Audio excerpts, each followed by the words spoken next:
күчтүү болуш үчүн, жакшы эффект бериш үчүн тооктун богунан да кошуп коет депчи. Ошол чынбы же чын эмеспи? Мунун эч кандай зыяндуулугу жок. Бирок бул көп эмгекти талап кылат, бул тамекини өстүрүш. 2 саат бар, саатка чейин. Болот эми. Анан Россияга жөнөтөт, бияга Өзбекстан, Тажикстанга кетет. Азыр эми пайдасын эсептей турган болсок, 1 гектар жерден канча тонна кургатылган ошол тамекинин жалбырагы чыгат? Бизде эми мынау аялдарда ham чеккендер бар да бизде. Эми азыр сиздерге биз эң жогорку сорттогу тамекини көрсөтүп берели. 9 жашымдан бери шуну чегемин.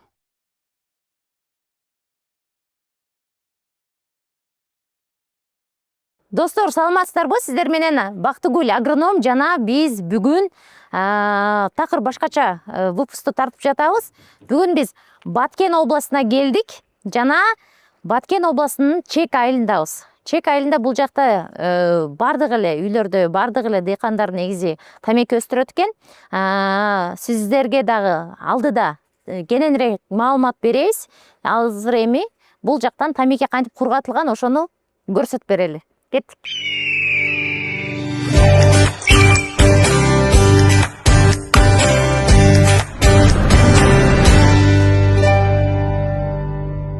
Бул чыгарылышта биз эң кызыктуу темага токтолуп өтөбүз. Сиздер болсо комментарийлерди калтырып, лайк басканды унутпаңыздар. Биз бүгүн Баткен жергесине келип, тамеки өстүргөндү көрүп, жана ушул тамекини кайра кантип иштетишет, тамекиден эмне чыгарылат, бул жакта кандай сорттору өстүрүлөт, ошол жөнүндө биз баяндама берип кетмекчибиз. Анда эмесе бүгүнкү биздин каарманыбыз Исмадияр ака. Исмадияр ака, саламатсызбы? Саламатчылык. Чоң рахмат, ыраазычылык билдиребиз үйүңүздө бизди кабыл алганыңыз үчүн. Эми кичине айтып берсеңиз, сиз канча жылдан бери дыйканчылык менен алектенесиз? Мен көп жылдан бeri bu tameki менен дыйканчылык менен неме кылам. Мен өзүм механизатор болуп, механизатор кесипти аркалап, ушул жашка келип, мана пенсияга чыгып, азыр эndi ушул жашыбыз өткөнгө байланыштуу неме улгайганга неме болуп, өзүм 1-3 жылдан бeri тамеки өндүрө албай калдым. Эndi Кудай буйрса, мына балдарыбыз дагы неме кылат. Биздин основной немебиз, дыйканчылык немебиз ушул тамеки болуп эсептелет. Биз ушуну менен бала чака багабыз, балдарды неме той тополорду, үйлөрдү салып, балдарга, неберелерге ушуну менен байып, ушунан доход тагып, ушуну иштетип келебиз. Тамекини негизи канча жылдан бери өстүрөт Баткен облусу? Тамекини бул жылы көп кылымдан Совет Союзунан көп болду да. Совет Союзу. Көп болду. Муну тамекини ата бабаларыбыз кылып келген, ата бабаларыбыз чегип келген. Муну мындай азыркы эndi саясатта баягы зыяны бар, андай мындай деген сөздөр жүрөт, бирок зыяны жок мунун. Мен өзүм мына азыр 1,80-ге кирдим. 9 жашымдан бери шуну чегемин, колдономун. Зыяны тийсе же башка болсо, мен бир неме болушум мүмкүн. Муну доктурлар ракка айландырат дейттер. Рак болсо мен болушум керек да, мен оорусам керек да. Мен мына эndi силерге жалган мага чын. Ушул жашка кирип, 1,80-ге кирип, ушул убакка чейин бир жолу больницага жаткан эмесмин. Мындан бuyog'ga дагы жатпайын. Кудайга шүгүр, азыр экинчи аялымдан 3 фарзандым бар.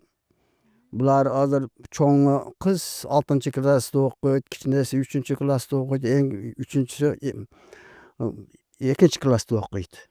Жашыңыз канчада дедиңиз? Жашым 1,80-ге. 80-ге келди. 80-ге кирип калдык. Анан бул тамекинин өстүрүү, биз основной өрүк менен ушул тамеки менен неме кылабыз да, жан багабыз, бала чага багабыз. Кудайга шүгүр, элден кам эмеспиз. Мынтип өстүрүп, ушуну основной дыйканчылык кылабыз да. Бул кылымдардан бери неме болуп өстүрүлүп келген, чоң ата бабаларыбыз, ата бабаларыбыз муну колдонуп келген, чегип келген. Мунун эч кандай зыяндуулугу жок. Бирок бул көп эмгекти талап кылат. Бул тамекени өстүрүш немеси. Бир 3 ай, 4 ай катуу иштейбиз да буга. Ыстыкты ыстык дебейбиз, суукту суук дебейбиз. Шуну өстүрүп, кургатып, мына чердактерге илип, сая жерде кургатабыз муну. Анан муну базарга барышат. Бул биягы Россияга чейин, мына азыр Россияда орус, Россиянын неме граждандары мына чегип үйрөнүп атат. Биздин немелер жакшы доход берип атат ысынында бизге. Россияга барып, бул экономичный, мына сигаретке караганда бул пайда немеси бар. Анан бул дагы бир жерин айтып кетсем, бул кээ бир аллергиясы бар бүдүрү чыккандарга дагы бул пайда болуп атат. Бизде эми мына аялдарда ham чеккендер бар да бизде. Ошолор баягы тили ооруган же болбосо бул бүдүр чыккан, шуну чексе, баягы Стоматитти айтып атасыз окшойт, О, стоматит, оозго бүдүр чыкканды айтып атасызбы? же оозго эмес, мына баягы баденге же бир жери бүдүр чыгып, аллергияга кээ бирлерге пайдасы тийип атат да. Ошон үчүн кээ бир аялдар, эркектер постоянно көбү биздин баткен көбү ушуну чегет да эми. Сигареттен экономичный. Азыр сигаретте 150 сомдон кем эмес бир пачка сигаретасы бир күндө чегип коет чеккендер. А муну 20 сомдо калса бир жума чегет. Бул эконом, баягы өпкөгө эч жерге зыяны жок да. Анан сайыз убагында негизи бул жакта дагы жанагы сигарет жасай турганда тамекинин сорттору өстүрүлүшкөн, Анан анын баасы кандай эле? Кымбатыраак беле? Бул нас жазган Немеге мунун баягы мындайча биздин тилде айтканда өзөгү деп коебуз, отуну. Отунудан махорка жасалат. Махорка жасалат, муну сигарет чеккендер муну чегет. Бул дагы экономичный. Сигарет кылып чегеттер. Муну чеккендер бар, муну Бишкектерде чегет. Биздин Баткенде муну чекпейт энди махорканы. Кем аз адам чегет. Ушунун отунудан жасалат. Өзөгүдөн. Мына бул жака келдик. Азыр сиздер көргөнүңүздөй, бул жакта кургатылган тамекинин сөңгөктөрү калыптыр. Бирок бул уже мындайча айтканда жанагы катуу жерлерде эле калыптыр. Бул дагы үбөлөнөт, майдаланат. Бул дагы насыбай жасалганга кетет экен. Эми азыр сиздерге биз эң жогорку сорттогу тамекини көрсөтүп берели. Достор, мына биз Эмилия аканын үйүнө келдик. Эмилия аканын үйүндө бул жакта бул айылда эң жогорку сорттогу тамеки бар экен. Муну канча кургаттыңыз? Канча убакытта? Бул бир 2 тонна ашыгыраак бар да. 2,5 тонна тамеки бар азыр. Сизде, Ушундай. Мол капта канча?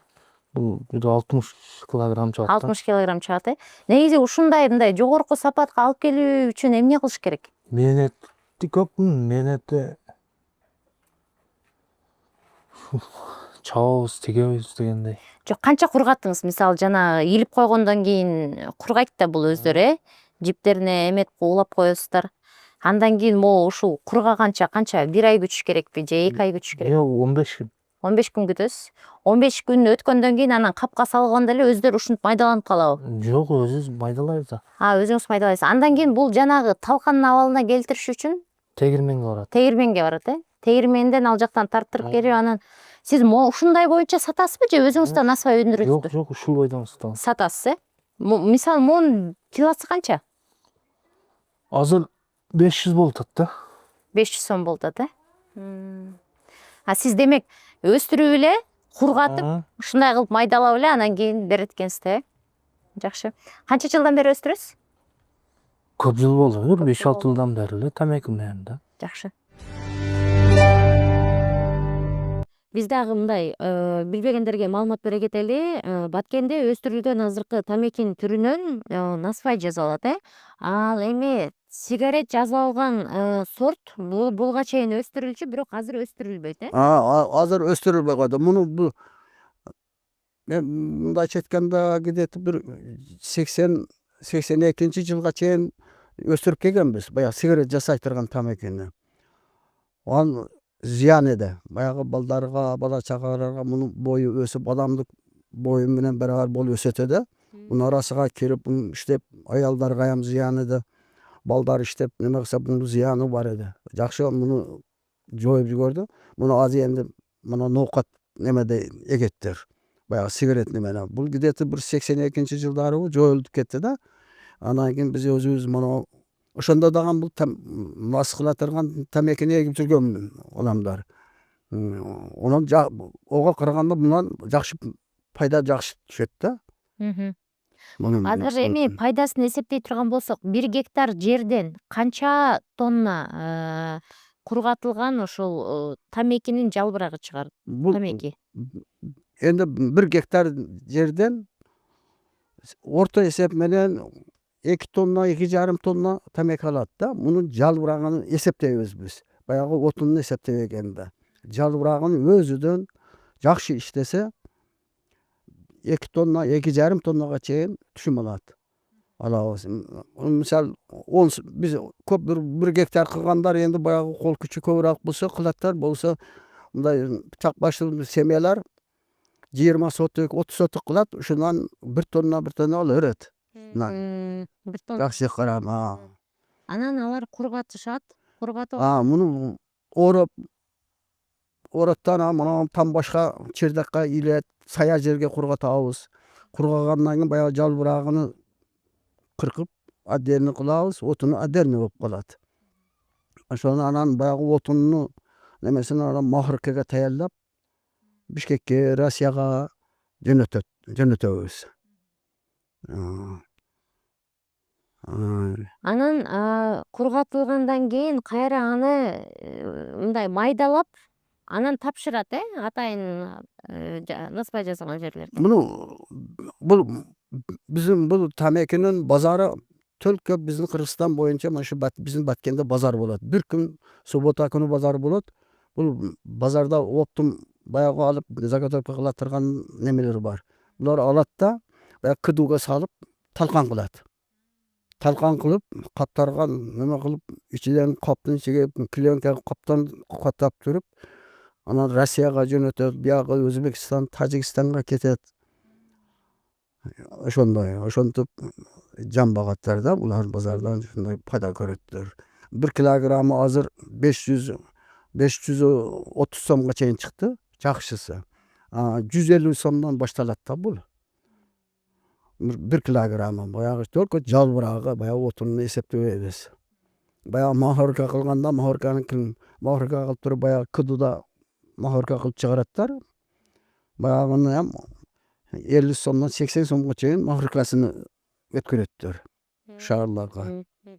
Килограммына? Килограммына. Эми туруш эле пулдай энди бул тамеки эч бир жерде калбайт, отун болуп кетпейт. Без отхода. Без неме отход чыкпайт. Пайдалуу да. Тамекини өзүн канчадан өткөрөт дедиңиз? Килограммы? 1 килограмм. 1 килосын канчадан өткөрөт дедиңиз? Тамекини 530 сомго чейин болду. Азыр средний мындай эсептегенде 350ден 450 сом, 400 сом ушундай да. Баягы тамекинин жакшы караганыга карайт, жакшы пиширганыга карайт.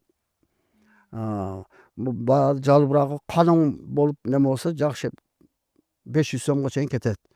Жукараак болуп калат. Жукараак болсо онун күчү слабый болот экен да. Слабый болгону олар 150 сомдон 300 сомго чейин сатылып атат азыр şu күндө. Эми базарга барсаңар, мына тонналап бир базарда 30-40 тонна жөн сатылат. Базарыбызда. Фураларга жүктөп баягы кыдууга салып, кыдууда чыгараттар да, талкан кылып, ун кылып чыгарат да. Капташып, фураларга жүктөп отправка кылаттар, жөнөтөттөр. Мисалы 1 килограмм ошол тамекини алдык дейли. Аны болсо талкан кылдык. Талкан кылгандан кийин ошол 1 килограммга канча дагы мындай кошумча нерселер кошулат? Бул 1 килограмм талканга 500 граммдан 700 граммга чейин баягы таза күл кошулат. Отундун күлү. Отундун күлү. Отундун күлү кошулат. Анан буга биз Sizlerden emede bizde ülkön dep koyabız. Mana ulan adırlarda, toğlarda ösöt. Ülkönün tamırını kurgatışıp bayağı neme kılar, bayağı kiley bolot, katırattı nasıl? Nasıl katıratırgan oşonu koşulат. Başka hiç teke koşulbaydı. Tölkö su, bir kilogram tamekiге 1 litr su, 800 gramdan 1 litrge çeyin su koşulat. Boldu. Bayağı 500'den 700 gramga çeyin kul koşulat. Şonu aralashtirip anan bayağı ülkönün tamırı bu katırış üçün bayağı kiley, mında çetkende kiley da katırat oşol. Onu koşmasa ezilip ketet, talkan bolup kalat da çekken adam ham anan neme kılat da neme bolуп koydu. Onu kээ бирлерде айтты да ошол эффектиси жакшыраак болуш үчүн баняга отуруп бул жактарга да койгондор бар экен, тамырлардын жанына. Ошондойлорду сиз көрдүңүз беле? Ondaşanı men jok, ondaşanı men körbodim, ondaşanı endi birinci jolu uguşum. Bu endi bayağı çekme bunu nemesi bir jagı bayağı asalары бар го, bal arılarga şunu nemeden nasıbaydan bayağı aldıga mastan koyup koysa bayağı kana neme düşpeydi eken. Şunun jıtıga. Anan bayağı alergiyası bollar. Şularga kebirlerge köwge alergiyaga kaytarat eken, alergiyasyny ayıktırat eken da. Şunday nemelerden ayalların çekkenini biz körüp jurebüz, ugup jurebüz. Ошондойча. Кээ бирлер дагы айтат да, күчтүү болуш үчүн, жакшы эффект бериш үчүн тооктун богунан да кошуп коет депчи. Ошол чынбы же чын эмеспи? Бул болбогон сөз. Hiç чындыкка жатпайт. Hiç кандай. Например, өзү кантип тооктун богун өзүбүзгө салабыз. Бул болбогон неме. Мен муну баягы bir депутат чыккан экен, депутат аял баягы сигарет заводдун директору баягы депутаттын тууганы болот экен да. Бул баягы көп адамдар мына насыбайга өткөн сайын бул сигарет оборот болбой калат да, өтпөй калат экен да. Ошону энди неме кылыш үчүн жамандап, атайлап чыгарган сөз. Бул эч кандай бул тооктун көңүл несин бул кой жесе же эчки жесе өлтүрүп коет го. Бул болбогон, кантип биз оозубузга салабыз муну? Бул вообще болбогон сөз. Чындыкка туура келбеген нерсе. Чындыкка туура келбейт. Өткөндө мен интервью берип мына YouTube'да жүргөндө мен дегем айтканмын. Жасап өзүм көрсөткөнмүн. Ушул жерде ошо блогерлерге, эките блогер келген, жасап өзүм көрсөткөнмүн. Насыбай жасап болду муну. Эч кандай бир кошумча жок мында. Сиз өзүңүз Достор, азыр сиздер менен чогуу насыбайды кантип жасашат? Бизге Исмадияр аке көрсөтөт. Бул жакта бизде тамеки бар, Мында мына тамеки. Бул мына тамеки. Бул жерде тамеки, бардыгы кошулган каяр. суу да кошулган. Суу да кошулган. Мына. Муну биз суда кылып даярдап алып, немеде салабыз. Мына.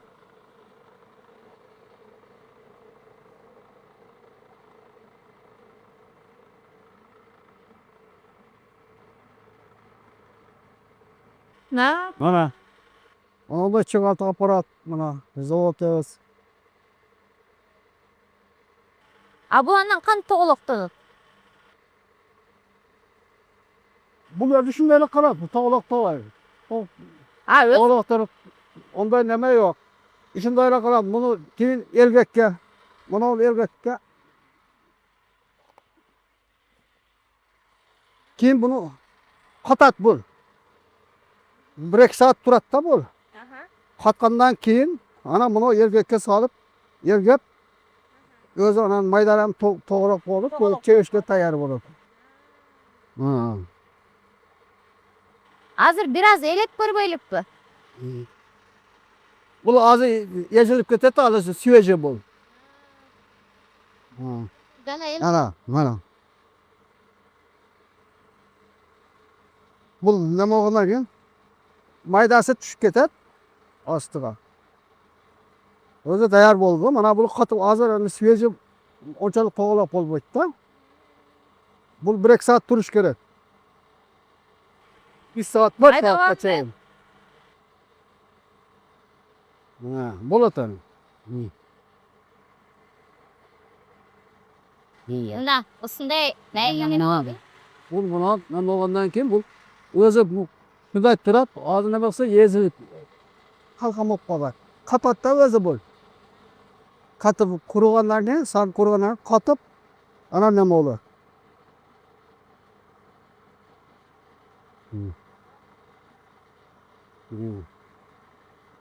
Şu bunu sekret bez kanda bundan başka sekret yok. могул жакта деген жана майдаланган эме барбы тамеки? Heh.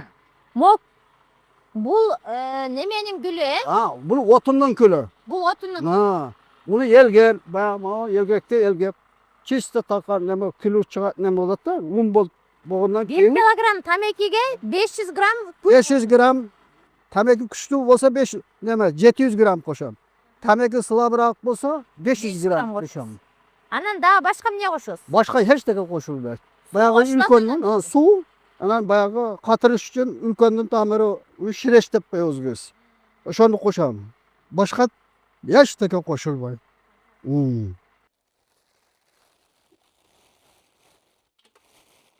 Достор, мына бул жакта 1 килограмм тамекиге 700 грамм Kül koşu, гүлүн кошул, отундун гүлүн кошулган ушундай заготовкага сууну кошуп туруп, аралаштырып жууруп, анан кийин бул автоматтан өткөрүлгөндөн кийин мындайча айтканда мясорубка десек болот экен Мясоруб.